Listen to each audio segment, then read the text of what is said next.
Thanks for tuning in to Talk Erie and the Joel Natale Show, live from our Kingdom Financial Group studio and also live on Facebook and YouTube here on the Talk Erie video channel. And I'm glad to meet Dylan Knight. He's the Chief Technical Officer or Technology Officer for Centrix, also a Millcreek native living here in the expansive renaissance of downtown Erie. Dylan, thanks for coming on the show. Thank you so much for having me. You reached out to us and said, hey, let's chat. Yeah. And I'm like, It's Friday. Well, let's chat. All right, let's do it. All right, so you've been around the block. You have a PhD from Pitt in computer science. Mm-hmm. Where you grew up in Erie? Did you go to McDowell? I grew up in Millcreek. Graduated from McDowell. Yeah. I left after that. Went to college in a small town in very top in New York. Got my bachelor's there. Lots of snow. Yeah. Well, it was so far up in New York that it would snow in like November, and then it would get too cold to snow. And the snow would just stick around until like May. And then we would finally get a thaw. So the Tucco Plateau is like south of you, probably? Or I don't know what that's like the cold air coming off of Lake Ontario. Yeah, that's just south. Dumping. Yeah, that's like right above Syracuse. Right. Yeah. We were further up. Further up. Wow. 2 hours from Montreal. Yeah, I was gonna say you might as well be in Canada, right? Pretty much. Yeah. That we would go there to drink when we were 19. Okay. and then you get your PhD from Pitt, and you're a software developer. I mean, have you been in the software space most of your career? Yeah. I did internships while I was in school at like the major companies, IBM and Google, and then I started doing one internship at a small tech startup in Manhattan, and just kind of more or less fell in love with that model where like the big companies were kind of boring, and I didn't feel like I was really contributing a whole lot, and I didn't have a whole lot of impact on the product or anything. And then in academia, it was cool because I was working on new stuff that was, like no one had ever done before, and I got to be the expert on it. But I never really got to implement it because you just kind of like prove that it can work, and then you're like, okay, fine, on to the next problem. You never implement it. You never get it out in front of people and actually have them use it and watch them like interact with it and give you feedback. Right. Startup companies are the best of both worlds because you're working on something new. Every startup has some new technology or product that they're trying to put out in the world. They're trying to do something. And you actually get to build it and put it out there. And because the teams are so small, the feedback you get is almost immediately. You get to have a huge impact as a developer, just writing a bunch of code, building a product, making sure it doesn't break anything, and then getting out there and like having people use it and say like, oh man, this is cool, or I don't like this part. I don't know, could you change this? Could you add this feature? Could you do X, Y, and Z? It's really fulfilling. So you started around, 15 years ago? You've been out of school now? Or yeah, it was, I got my PhD in 2014. Okay, so 10 years. Yeah, so I was doing, like, the internships were before that. The startup, that I started at continued, actually, like, paid me part-time while I finished my PhD. Nice. And then I started full-time with them. They shut down because they lost a Supreme Court case, or a company that was going to purchase us lost a Supreme Court case, and then they didn't get funding, so then we had to shut down because we were lost our buyer. Right. So then I went to another startup in Manhattan that was actually this food company that had like this fully integrated model where and I came in as the only engineer, and I got to develop this entire platform for them that basically ran the entire company. So we had a customer-facing ordering app. So it would be like, you could get the app and then order food from our restaurant essentially. Yeah. And then we also at another point in time had a bunch of cafes that we were maintaining. So I built the POS app for that. Right. We had a back end website for our admin team to manage orders and put in corporate orders and stuff like that. there's all the logistics software to take those orders and deliver them down to our kitchen and spread them out by prep station, so that they could fill the orders. And then we had an app for our delivery team so that they could be assigned an order, know where to pick it up, where to take it. At one point, so we had another point, we had a logistics hub that we had to route orders through, and so that was some fun networking kind of stuff. So then I ended up leaving that company, and through some proper negotiation, I got to keep all that software when I left, and so I still have it, and I've been actually talking to the EDDC about deploying it here, because I feel like it's got to be used. I just want it to be out there in the world, because is that would you be competing with a company like Toast? Yes. Yeah. Okay. Toast, and it's altogether, it's basically a combination of Toast, Shopify, and Grubhub. Okay. So it would need some work to expand to be multiple companies, to support multiple companies. And I've been in my free time slowly working on it to modernize it, because the code that I wrote in 2015 is a little old now. Right. So I've had to update it a little bit. Are you what's your take on this whole idea of these ghost kitchens where basically you have a Moe's, but you also sell chicken out of the back room or something like that, So the thing that I think, and it's all delivery, right? Yeah. So for people who don't know, a ghost kitchen is a space that is kind of hidden somewhere. It's a giant kitchen that is in cheap real estate. So the thing about a restaurant is you have to have good real estate so that people in a good atmosphere, right? And so that's a huge cost for the restaurant. If you are delivery only, you can move that expense to cheaper real estate that's hidden somewhere, that's in a worse area, and then you just deliver the food, and that you save a bunch of money that way. If that model works, it's more cost effective. At least when we were working at it in Savory, it's more cost effective than Starbucks, because Starbucks also can work on really cheap real estate. And Chipotle was the other one that could do cheap real estate. So it was better business model than those ones. My take on it is that there's still something about sitting down with people and having a meal that is core to being a human for some reason. Of course, yeah. I like it. People seem to like it. And so I don't think that's going away, but the concept itself, I do like. I order food a lot, but since moving here, Grubhub is so slow, because drivers have to go everywhere.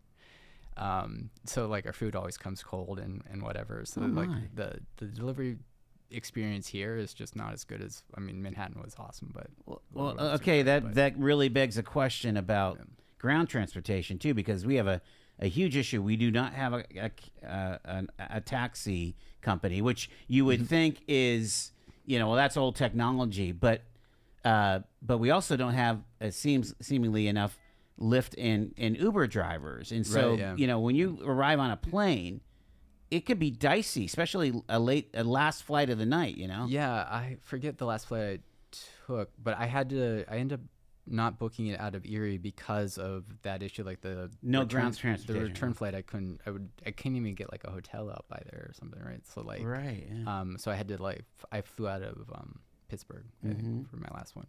But yeah, I think that problem here is more one of the population shrinking in Erie County, as far as I understand it. Sure. And we keep developing further and further away from the city center. So that seems counterintuitive to me. We should be instead consolidating and trying to recycle housing instead of letting it decay and build on virgin land.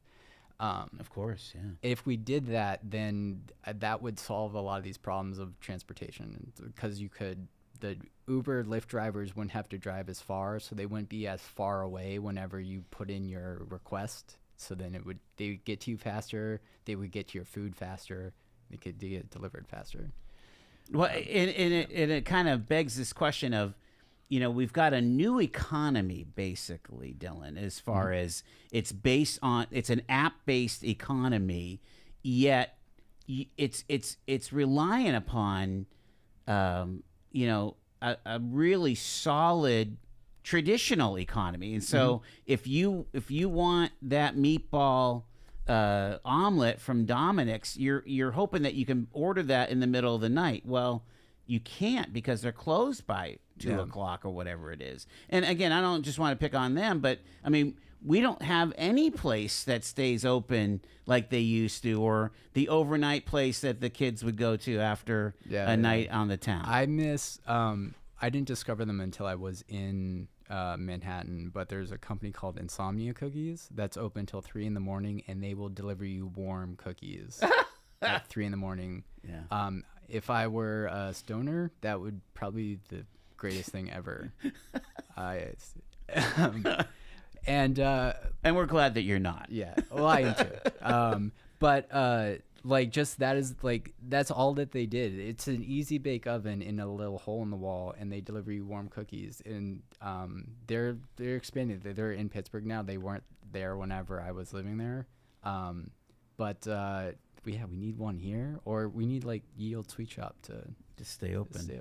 They're open or they're there at 3 in the morning. They're just not. They're making stuff. Yeah. Hang with us. We've got Dylan Knight with us here. We're talking tech and trials and tribulations of being in a tech economy in Erie, PA, when maybe not everything is coming together. But you know what? A lot of things are coming together. We're going to talk about that, and also about what about the threats. Dylan will set us straight here. Stay with us. It's Talk Erie.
Talking tech on a Friday. It's the Joel and Natalie show here on Talk Erie. We have Dylan Knight with us from Centrix. He's a Millcreek guy, and of course, okay, so you were telling me that you got your degree in your PhD in 2014. You've been writing code for much longer than that. Yep. Now we're in a situation where we can engage AI to be your partner in writing code. Yep. So what's the latest and what's your take on all of that? Ooh, yeah, I guess what I found is like there is the reality of what we have right now. There is an enormous amount of hype about what's coming next, and there's a gap there, isn't there? There is a huge gap right there. Mm-hmm. I'm kind of in the middle or on the fence of it. Have you used it to write routines? I mean, like the mundane stuff. That's what, yeah. See, when I heard about AI, and again, I'm preaching to you. I'm sorry, but when I heard about AI, I'm like, well, this will be great for the coders because all the mundane junk, they can get the AI to do subroutines, and then they can write the fancy stuff. Yeah, is that the reality? Kind of. There's what I would call like boilerplate. It's like the stuff that for any one project to the next, it's the same code has to be. And when you're writing an app, it has to be the same code. There's some parts of like any app that are always the same. So like AI is great for generating. Like if you say, hey, generate me a project for XYZ, it can like throw out the same code that it's seen a billion times. I'm also like from a scientific standpoint, the like idea that the matrix multiplications that are happening inside a model are designed off of what we believe to be how our neurons function in our brain. And so like what we've found since the 2018 paper, the All You Need Is Attention paper, which was what proposed the transformer. I'm not going to get into what that is, but it was the next step forward that it enabled ChatGPT. Okay.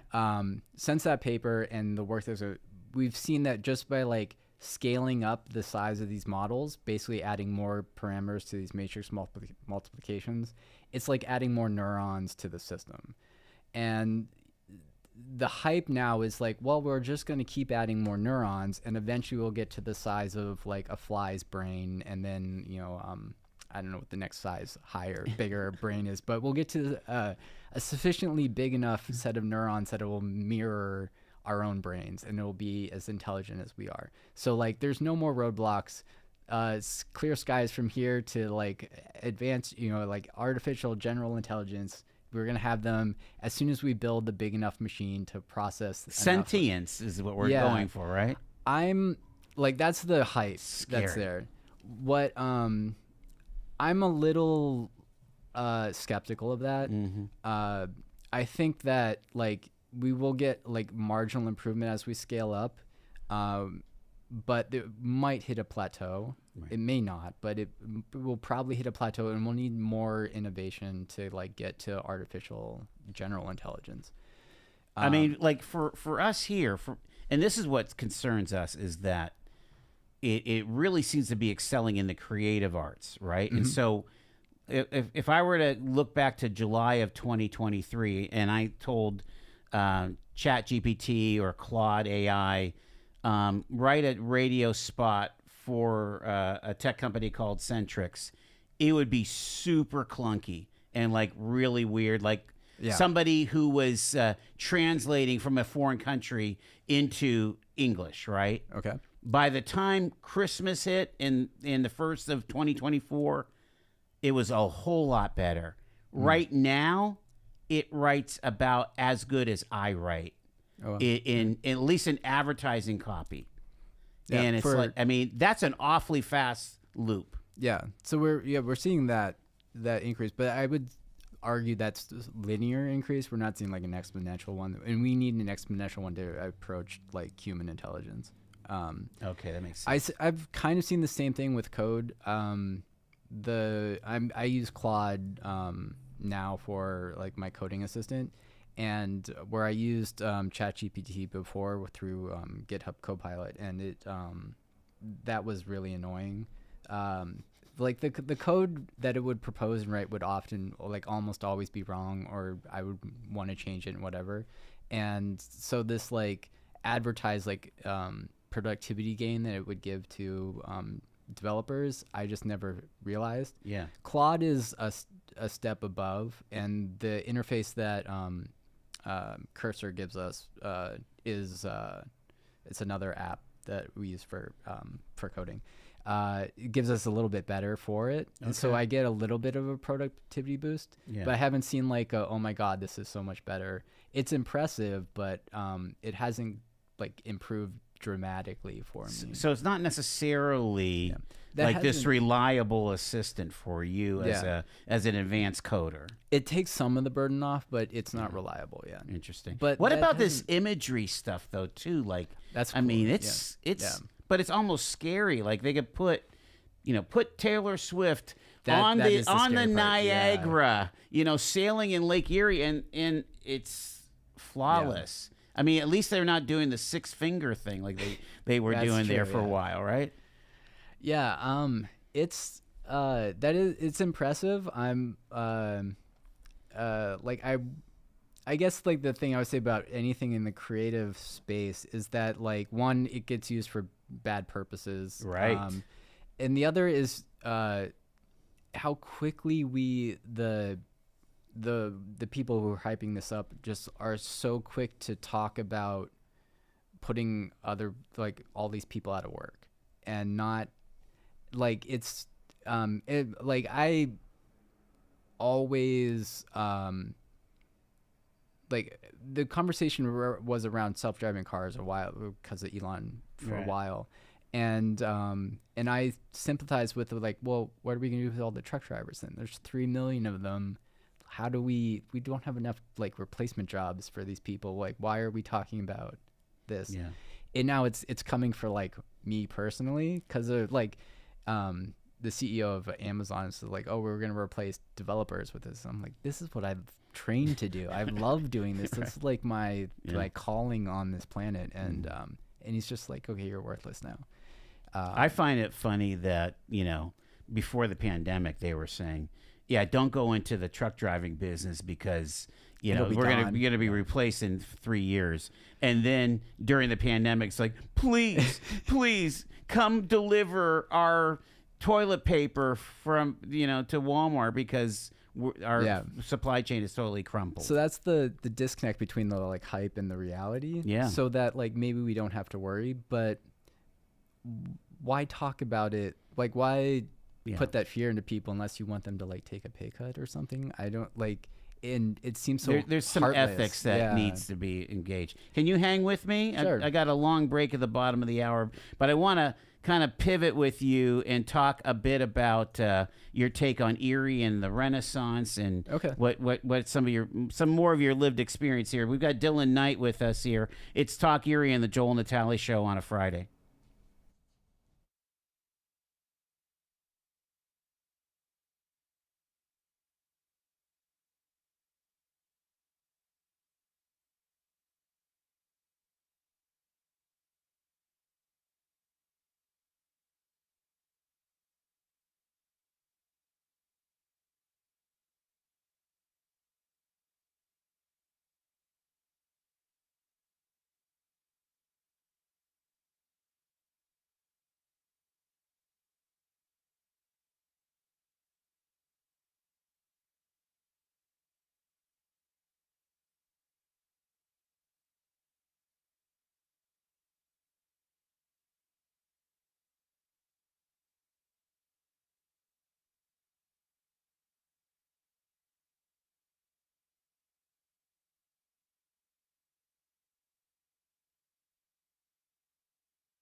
Happy Friday to you. It's the Joel and Natalie Show, live from our Kingdom Financial Group studio here at 5th and State.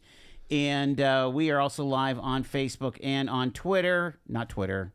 We're on YouTube. The YouTubes. And Dylan Knight is with us. He is the CTO of Centrix. He's a Millcreek native, software engineer, PhD in computer science, and he's embedded here in the downtown. And that I kind of want to broaden our focus from tech to kind of being a boomerang for Erie, Dylan. And of course, first off, why'd you come back home? Good question. It was during the pandemic. I switched jobs to a company, to Centrix actually, that was fully remote. So all of our team we don't have the headquarters. It still is. Yeah.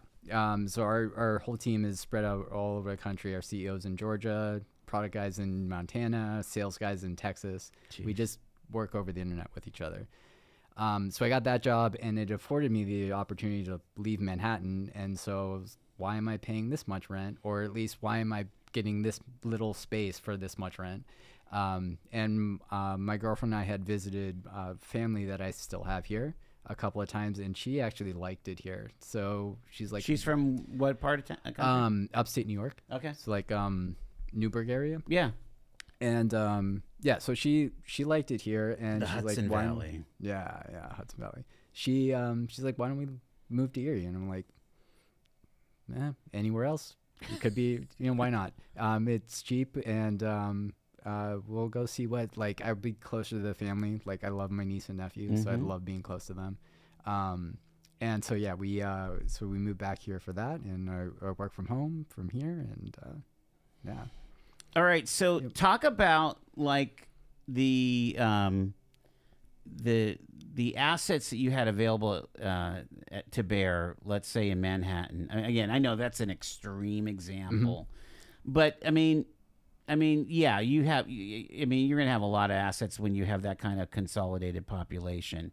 But what are the things that you liked that kept you productive here in Erie? I'm interested in seeing what assets that you're attaining.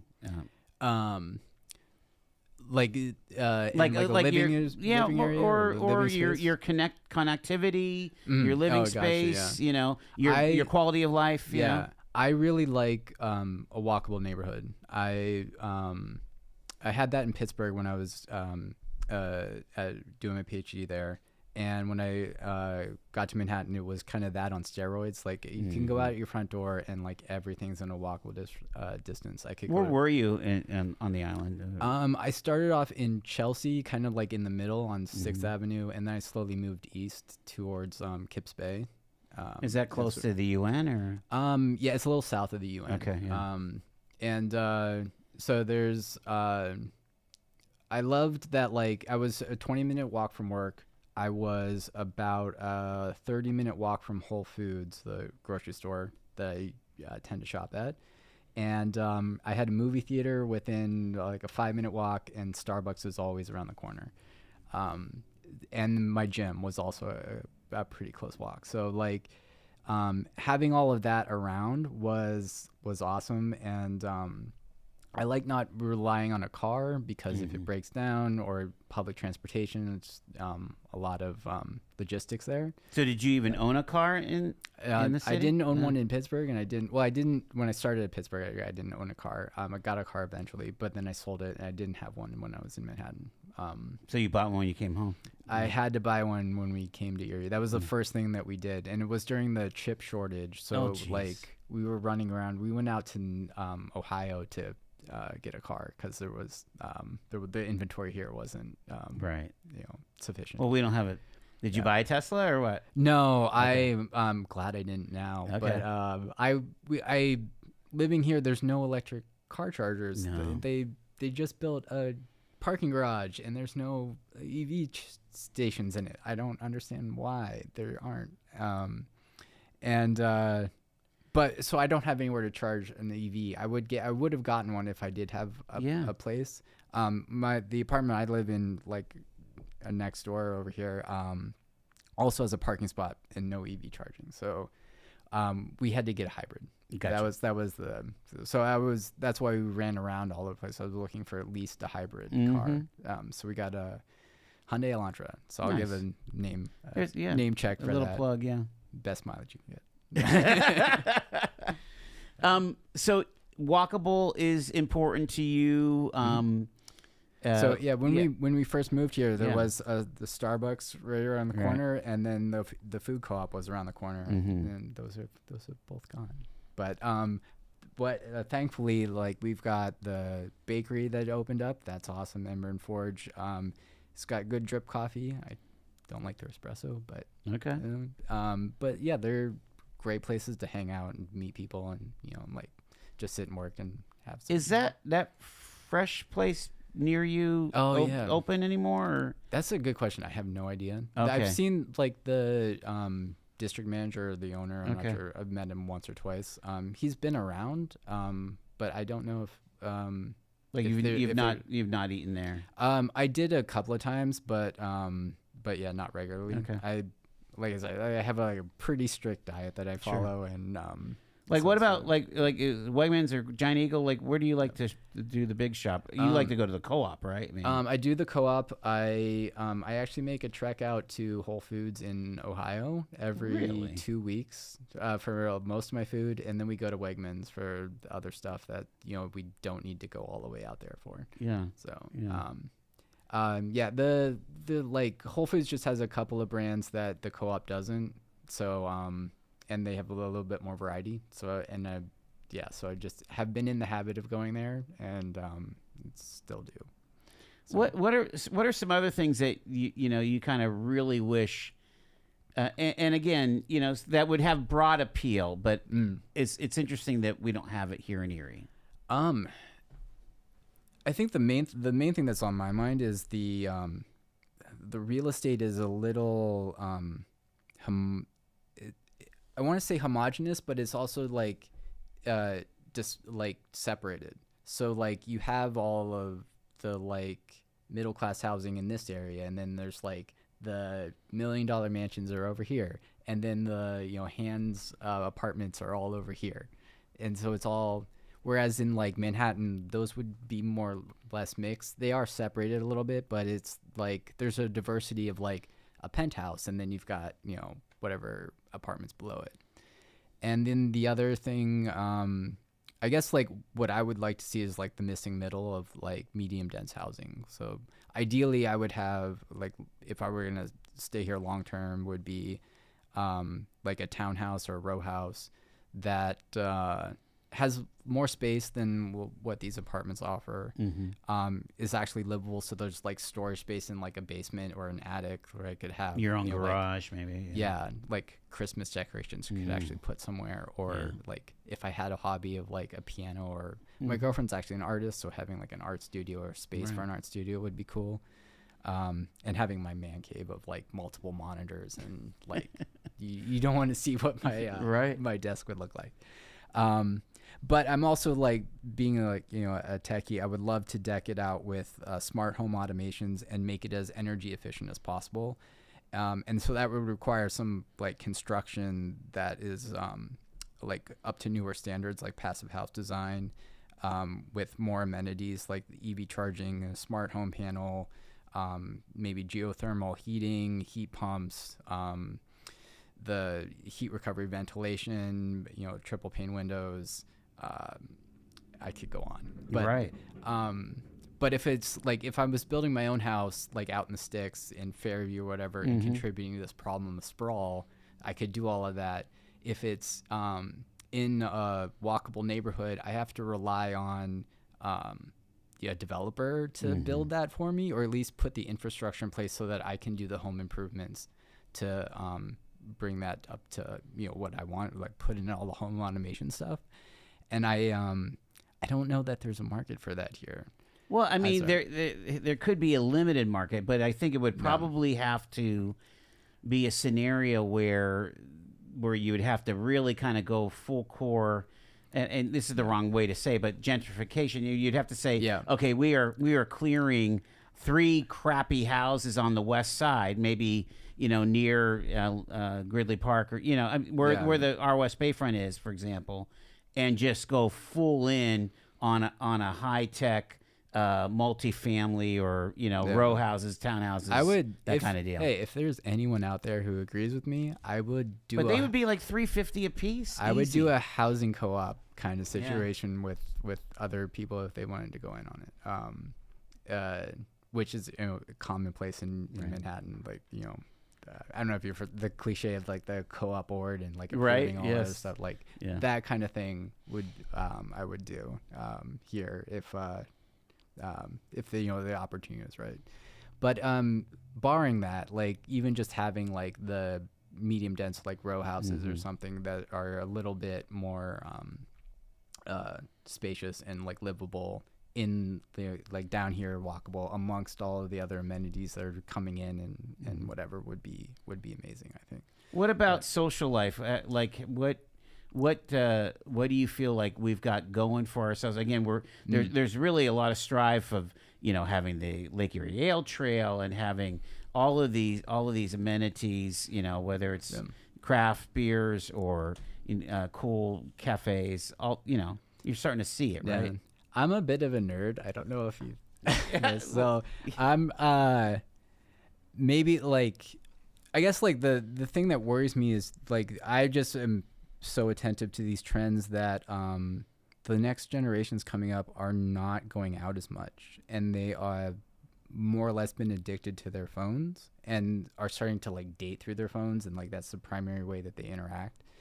And I even remember just like seeing this like happen when I was in Pittsburgh, when I used to go out a lot, that after a couple of years, like the attendance at like bars and clubs and stuff just started to fall off. Like the college, even in Pittsburgh, even the college kids coming up after me were not like, I was doing my PhD, so I was watching like, the younger college kids coming in, just were not going out as much. So I guess what I worry about is just like that trend continues, and given the like, I mean, the propensity for us to get everything delivered, which is a bit ironic coming from me because I have this delivery app, but but just to have everything delivered to us means that one, we can live further away from each other, and I don't know that that's a good thing. And then it also just contributes to the fact that it's harder to like have these amenities and to like have shared experiences that or venues that we can have the shared experiences in, because they're all just getting kind of decimated by like so here, the like Netflix is like killing everything. The forecast is murky for the idea of building a sense of place and community, even as we try to activate these neighborhoods and we activate the downtown core. I think it's gonna take some like conscious effort on our part. Like we're gonna have to market to ourselves that like we need to invest in this, like personally. We all need to come together and go to the fall festival. Go to Downtown Delights. Actually do the things. Go to Celebrate Erie and so. Even if you consider them cheesy or like not as good as X, Y, or Z. I don't have a good example of what like Lollapalooza or something. To date myself. Coachella. It's still worth it for us to do this as a community to like to keep that. I don't know. It Are you enjoying yourself? I have to wrap up. Are you enjoying yourself here in Erie? A little bit, yes. It kind of. I mean, you think it was a good move, right? I mean, yeah. I don't know. Like, to be honest, I don't know if I'd stay, but or am going to stay forever. But like it was a good move. I like being here. I love being next to the lake and the sunsets, and my girlfriend and I love being here. So yeah, generally positive, but like I'm not ignorant of the critiques and the criticisms and stuff. So we're going to leave it there. Dylan Knight, we didn't get a chance to talk too much about your cyber threat. Maybe you can come back and talk about that. Yeah, no problem. I appreciate you taking the time. Yeah, thank you for having me. You got it. Dylan Knight here, Millcreek native, boomeranging back to town here. We're going to wrap things up here right after the break. It's Talk Erie.